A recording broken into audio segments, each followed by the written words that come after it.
शंभुराया व्यर्थ जन्म गेला वाया. अत्यंत सुंदर शब्दाच्या माध्यमातून माऊली सांगत आहे, ज्या वेळेला मनुष्यामध्ये संगती बिघडली त्यावेळेला मनुष्याची दुर्गती निश्चित होते. आणि भक्ती परंपरेमध्ये ज्या वेळेला इष्ट विसरतो त्यावेळेला मनुष्याची गती प्रगती होऊन जाते. हे लक्षात ठेवा. म्हणून तुझा विण हा शब्द वापरला. आता पुन्हा पुन्हा विण पुन्हा पुन्हाचं नुकसान होतं ते थोडक्यात पाहायला हरकत नाही. तुझा विण हा शब्द वापरला, पुन्हा शंभू आहे पण अगोदर तुझं विण आहे.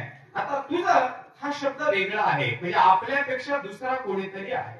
तुझं मी म्हणलं तर एक अर्थ आला, तुझं म्हणलं तर हे दोन अक्षरी दोन विभागामध्ये विभागला जाणारा द्वियात्मक शब्द आला. दोन आले, मी आणि तू. ज्या वेळेला मी आणि तू हा द्वंद्व येतो त्यावेळेला त्याच्यामध्ये संबंध जोडणारा योग म्हणजे भक्ती आहे. हे लक्षात ठेवा.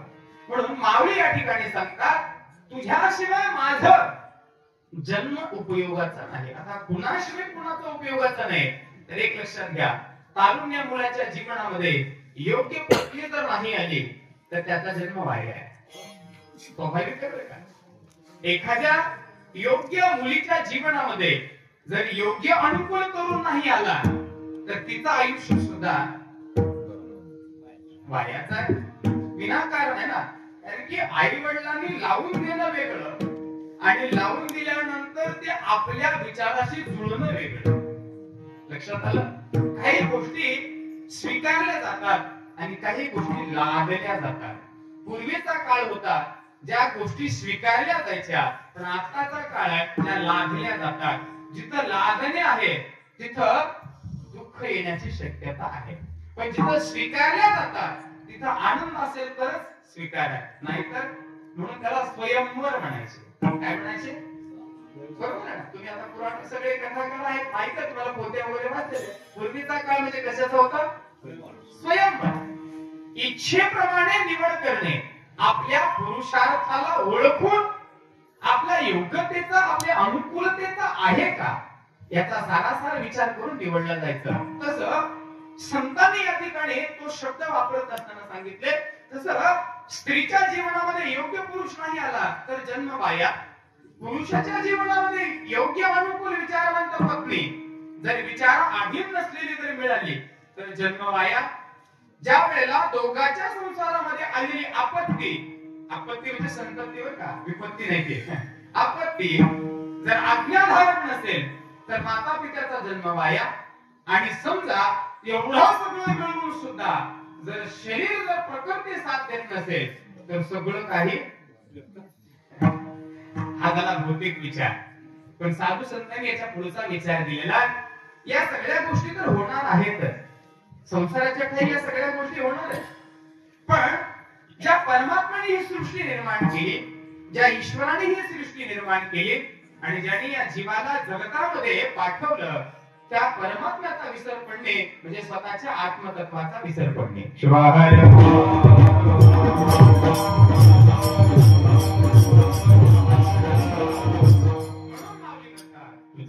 शंभोराया, तुझ्याशिवाय देवा माझं जगणं व्यर्थ आहे.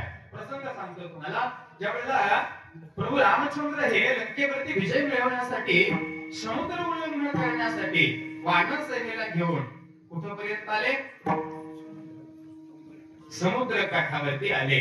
आता मोठा समुद्र आहे, उल्लंघन करणं शक्य होतं का? नाही.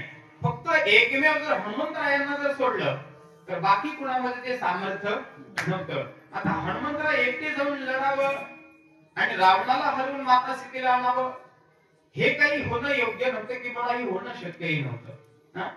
मग आता करावं काय? त्यावेळेला प्रभू राजा रामचंद्राला असं वाटलं की जोपर्यंत माझ्या इष्टाची कृपा माझ्यावरती होणार नाही, जोपर्यंत माझ्या इष्टदेवतेची माझ्यावरती कृपा होणार नाही आणि त्यांची प्राण प्रतिष्ठा मी करून जोपर्यंत संकल्प पूर्ती मी त्यांच्या पुढे मांडणार नाही तोपर्यंत ते मला शक्य नाही. म्हणून त्यावेळेचे सर्वोत्तम पुरोहित असणारे कोण? लंकाधिपती राजा रावण. सर्वोत्तम पुरोहित तुम्ही. आजचा रावण रामायणातला, युगातला. आता आजच्या रावणाला बऱ्याच जणांनी वेगवेगळं करून टाकलं. आपली पदवी नाही तेवढी रावणाबद्दल बोलण्याची. आपली कॅटेगरी खूप शून्य आहे. आपण कुठल्या झाडाचा पाला पाचोळा आपल्यालाच माहिती नाही, है ना.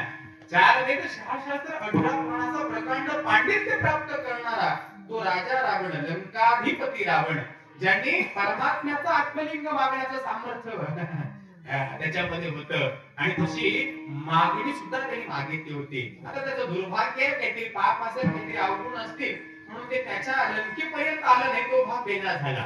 पण परमात्म्याचं आत्मलिंग काढण्याचं सामर्थ्य त्याच्याकडे, म्हणजे तो साधा असू शकतो का? कदापि असू शकत नाही. मग तसा रावण म्हणजे राजपुरोहित आहे ना, आणि तो काही असुरांच्या कुळाचा म्हणून तसं नाहीये, तर तो पुलस्त नाती आहे. आणि पुलस्त हे ब्रह्मदेवाचे वंशज आहेत. आता लय सांगायची काही गरज म्हणजे देवबाप्पाची नातू रावण शिवाय